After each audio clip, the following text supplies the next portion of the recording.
किसान कानून को रद्द करने की मांग पर अरे देश के किसानों के समर्थन में अब तेजस्वी यादव भी खुलकर मैदान में आ गए हैं। राजधानी पटना में राजद प्रदेश कार्यालय में आयोजित एक प्रेस कॉन्फ्रेंस में तेजस्वी यादव ने केंद्र सरकार के इस कानून को किसान और गरीब विरोधी करार दिया है। तेजस्वी ने केंद्र सरकार पर सभी सरकारी संस्थाओं को निजी हाथों में बेचने का आरोप लगाते हुए कहा कि यह सरकार अब किसानों को भी मजदूर बनाना चाह रही है। कृषि कानून को जीएसटी और नोटबंदी की तरह जन विरोधी बतलाते हुए तेजस्वी ने कहा कि जब सरकार कह रही है कि एमएसपी पर अनाज की खरीद होगी तो वह लिख कर क्यों नहीं देती है। कृषि बिल को लेकर के उसके विरोध में हम लोगों ने 25 सितंबर को सड़कों पर प्रदर्शन किया था। मैंने खुद भी ट्रैक्टर चलाने का काम किया था और ये विषय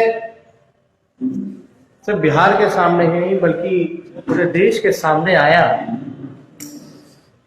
फिलहाल के दिनों में जब से ये मौजूदा सरकार एनडीए सरकार मोदी जी की सरकार चल रही है तब से आप लगातार देखेंगे जितने भी एयर इंडिया हो, रेलवे हो, आपके भारत पेट्रोलियम हो, सारी चीजों को जो है बीएसएनएल हो, एलआईसी हो, सबका जो है निजीकरण किया जा रहा है, प्राइवेट हाथों में बेचा जा रहा है। हम बिहार के किसानों और किसान संगठनों से हम अपील करना चाहते हैं, चाहे वर्तमान का सवाल हो या आने वाली पीढ़ियों की बात हो या भविष्य की बात हो, हम सब लोगों से अपील करेंगे कि इस काले कानून के खिलाफ आप सब लोग सड़कों पर आए और इस आंदोलन को आप मजबूत करें। आप चाहे देखेंगे, चाहे हरियाणा हो, पंजाब हो, सारे किसान जो हैं, चाहे वेस्टर्न यूपी के हो, देश भर में किसानों में बड़ी नाराजगी है मौजूदा सरकार से।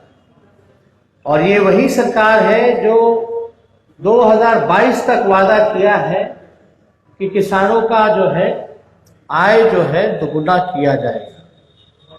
अब ये किसी के समझ के परे है कि जो एमएसपी है, न्यूनतम समर्थन, जो आपका मूल्य जो है, उसको ही समाप्त करने के बाद किसानों का आय दोगुना कैसे होगा। और हमने कई बिंदु बार बिल के कमियों को हम लोगों ने उजागर किया था, हाईलाइट किया था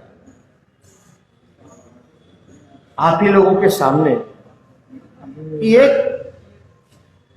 एक सेक्टर जो एग्रीकल्चर का, जो कृषि का जो बचा हुआ है, उसको भी प्राइवेट हाथों में सौंपा जा रहा है। इसमें आप देखिएगा, ये सिर्फ प्राइवेट हाथों में सरकार के लिए इसलिए दिया जा रहा है कि डायरेक्ट खरीद फरोख्त उसी से करेंगे, कंपनियों से, प्राइवेट कंपनियों से। ये किसानों के लिए बेहतरी के लिए है, ये सरकार का ऐसा कहना है। हम सब लोगों ने पिछले सारे कानूनों को देखा, चाहे नोटबंदी हो, जीएसटी हो, सारे फैसलों को हम लोगों ने देखा। ये सरकार हमेशा आके कहती है कि इनके फायदे के लिए है, लेकिन फायदा जब 4 साल बाद, 5 साल बाद पूछा जा रहा है तो कहने की स्थिति में नहीं है सरकार, जवाब नहीं देना चाहती है, मुद्दे से भटकाना चाहती है। और इस साफ उसी तरीके का कानून है कि आपको पूरी तरीके से ठगा जा रहा है। ये किसान विरोधी बिल है, जहां सबसे बड़ा जो किसानों का जो डिमांड अगर आप देखेंगे तो वो एमएसपी को लेकर के है कि सही मूल्य जो है फसल का वो किसानों को मिलना चाहिए। बड़ी संख्या में किसानों का हम लोगों ने सुना है कि आत्महत्या कर रहे हैं, कर्ज नहीं चुका पा रहे हैं। ऐसे स्थिति में ऐसा कानून लाना, क्योंकि देश का किसान मौजूदा सरकार के आने के बाद बेहद कमजोर हो चुका है और हमारा देश जो है पूरी तरीके